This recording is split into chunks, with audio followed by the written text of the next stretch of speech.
Hello everyone, my name is Dan Egan and I'd like to be your next county executive. In the last few months, I've been all over Albany County, knocking on doors and talking to folks everywhere. I hope you know that the people of this county are eager for change. There's so much that needs to be done differently in Albany County. I'd love to talk with you about all our issues, from ethics in government, to the environment, to economic development for the rest of us. But this month, on the anniversary of marriage equality in New York State and the historic ruling of the U.S. Supreme Court, let's celebrate what's been accomplished so far and look ahead to the work that still must be done. 4 years ago, New York State made history with the enactment of the Marriage Equality Act. This was a significant milestone for our state. What is common sense, two committed people in love having the right to marry, is now protected in law for everyone.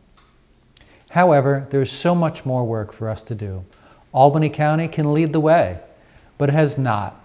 Instead, the current county executive, Dan McCoy, has shown blatant disrespect towards the LGBT community. One of McCoy's first acts as county executive was appointing Tom Marcel to be the county attorney. Mr. Marcel has a long history with the Alliance Defense Fund, an anti-LGBT organization. The Southern Poverty Law Center named the Alliance Defense Fund as one of a dozen major groups that helped drive the religious rights anti-gay crusade. Local LGBT activists and progressive organizations protested this nomination, and courageous legislators opposed the appointment. Dan McCoy refused to listen to these voices. It was a shameful act as a supposed leader of our beautifully diverse community. But this is typical of my opponent. In decision after decision and statement after statement, the current executive has no clear set of principles. Instead, we get nonstop politics. It's about campaign contributions and press releases. It's the corruption of dirty money, insider interests, and cheap popularity. The McCoy campaign has the support of the anti-LGBT Conservative Party. They throw around the phrases progressive and pro-LGBT as if history has vanished. The truth is, the county executive, no matter how many times he says it, is not a progressive or a friend of the LGBT community. That needs to change. Many of the issues facing our county are not sexy or popular.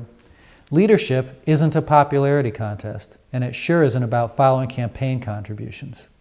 We need a new county executive, someone who takes the initiative to look for problems, understand the issues, and include everyone in thoughtfully addressing those problems.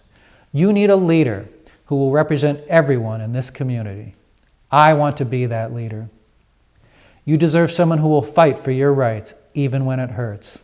I want to be that fighter. We're lucky to live in an area of the country where, generally speaking, LGBT citizens are protected, respected, and accepted. But we have a long way to go before transphobia and homophobia are eliminated. Albany County has some good laws that protect LGBT employees, but laws in the books are useless unless they are enforced. The county's Human Rights Commission, which is charged with investigating abuses, has no staff and almost no funding. When I'm county executive, that will change immediately. Under the Egan administration, the county will have a strong, vigorous, and well-supported Human Rights Commission. We also need to address the issue of LGBT youth suicide. You all know the statistics. 41% of transgender people surveyed in Injustice at Every Turn said they had attempted suicide, compared with 1.6% of the general population. 78% of transgender respondents who had endured physical or sexual violence at school had attempted suicide. 1/5 of survey respondents said they'd been homeless at some point. More than half reported being harassed at a homeless shelter by residents or staff. Nearly 1/3 said they were turned away altogether. Nearly 1/4 said they were sexually assaulted. Those are the statistics, but this is very personal for many of us. Many years ago, I had a very close friend whose family did not accept her sexuality, and at the age of 19, she took her own life. No one should ever feel so alone and out of options. Therefore, when I am county executive, We will establish a hotline for LGBT youth in crisis, and we will ensure that no one is ever alone.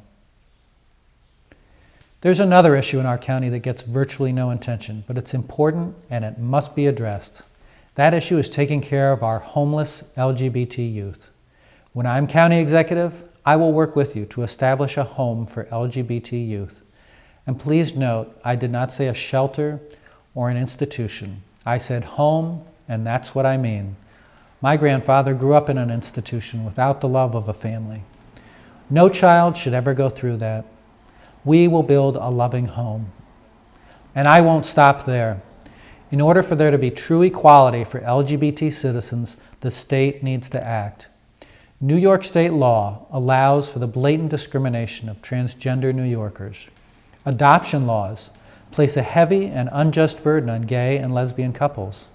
And the disgusting practice of conversion therapy is still allowed in New York State. As your county executive, I will not sit on the sidelines and hope that the state eventually does the right thing. I won't grandstand or hold phony press conferences. What I will do is stand alongside you, fighting for the passage of GENDA, the passage of the Child Parent Security Act, and the absolute abolition of conversion therapy. Some of you may not believe we can get this done, but we can. For too long, we've been told to accept a low standard. We've had this paralyzing notion that political power is inevitable, that incumbents and insiders can never be beaten, that political power belongs to other people and not to us. Imagine if that had been the attitude at Stonewall. We're here together because we believe that change is possible and that we will achieve it together. So, I've told you what I'll do. Now I need to ask you for a few things. First, if you like what you're hearing, please tell your friends about me. Tell them we're winning against the odds. The momentum is with us, and we need help to keep going. We need money and volunteers to get into the home stretch. Please give to the extent you can. It's an uphill fight, but that's okay. When David fought Goliath, everybody thought they knew how it would end, but look how that turned out. We are on the road to victory, and with your help, change will happen. Thank you.